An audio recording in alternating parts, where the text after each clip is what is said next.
simple. The first rule in investment is don't lose.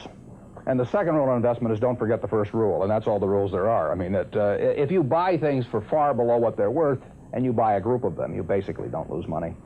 Warren, what do you consider the most important quality for an investment manager? It's a temperamental quality, not an intellectual quality. You don't need tons of IQ in this business. I mean, you have to have enough IQ to get from here to downtown Omaha, but you do not have to be able to play three-dimensional chess or be in the top leagues in terms of bridge playing or something of the sort. You need a stable personality. You need a temperament that neither derives great pleasure from being with the crowd or against the crowd. Because this is not a business where you take polls, it's a business where you think. And Ben Graham would say that you're not right or wrong because 1,000 people agree with you. And you're not right or wrong because 1,000 people disagree with you. You're right because your facts and your reasoning are right. Warren, what do you do that's different than 90% of the money managers who are in the market? Certainly most of the professional investors focus on what the stock is likely to do in the next year or two, and they have all kinds of arcane methods of approaching that, but they do not really think of themselves as owning a piece of a business. The real test of whether you're investing from a value standpoint or not is whether you care whether the stock market is open tomorrow. If you're making a good investment in a security, it shouldn't bother you if they close down the stock market for 5 years. All the ticker tells me is the price. Yeah. And I can look at the price occasionally to see whether the price is outlandishly cheap or outlandishly high. But prices don't tell me anything about a business. Business figures themselves tell me something about a business, but the price of a stock doesn't tell me anything about a business. I would rather value a stock or a business first and not even know the price, so that I'm not influenced by the price in establishing my valuation, and then look at the price later to see whether it's way out of line with what my value is. So Buffett chose to stay in this world, Omaha, Nebraska, where corn grows just minutes from downtown.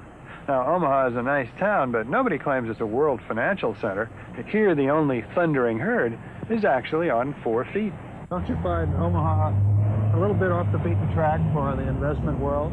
Well, believe it or not, we get mail here, and we get periodicals, and we get all the facts needed to make decisions. And unlike Wall Street, you'll notice we don't have 50 people coming up and whispering in our ear that we should be doing this or that this afternoon. You appreciate the lack of stimulation here? I like the lack of stimulation. We get facts, not stimulation here. That's terrific. How can you stay away from Wall Street? Well, if I were on Wall Street, I'd probably be a lot poorer. You get overstimulated in Wall Street, and you hear lots of things, and you may shorten your focus, and a short focus is not conducive to long profits.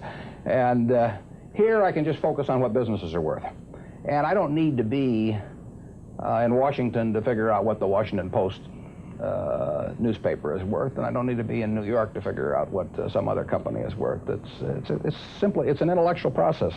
Well, and the less static there is in that intellectual process, really the better off you are. What is the intellectual process? The intellectual process is defining your area of competence in valuing businesses, and then within that area of competence, finding whatever sells at the cheapest price in relation to value. And there are all kinds of things I'm not competent to value, but there are a few that I am competent to value. Have you ever bought a technology company? No, I really haven't. In 30 years of investing, not one? I haven't understood any of them. So you haven't ever owned, for example, IBM? Never owned IBM. Marvelous company. I mean, a sensational company, but I haven't owned IBM. And so here is this technological revolution going on, and you're not going to be a participant. Gone right past me. Is that all right with you? It's okay with me. I don't have to make money in every game. I mean, I don't know what cocoa beans are going to do. There are all kinds of things I don't know about, and that may be too bad, but why should I know all about them? I haven't worked that hard on them. In the securities business, you literally every day have thousands of the major American corporations offered to you at a price that changes daily, and you don't have to make any decisions. You have to make nothing is forced upon you. So there are no called strikes in the business. The pitcher just stands there and throws balls at you, and if you're playing real baseball and it's between the knees and the shoulders, you either swing or you get a strike called on you. If you get too many called on you, you're out. In the securities business, you sit there and they throw U.S. Steel at 25, and they throw General Motors at 68, and you don't have to swing at any of them. They may be wonderful pitches to swing at, but if you don't know enough, you don't have to swing.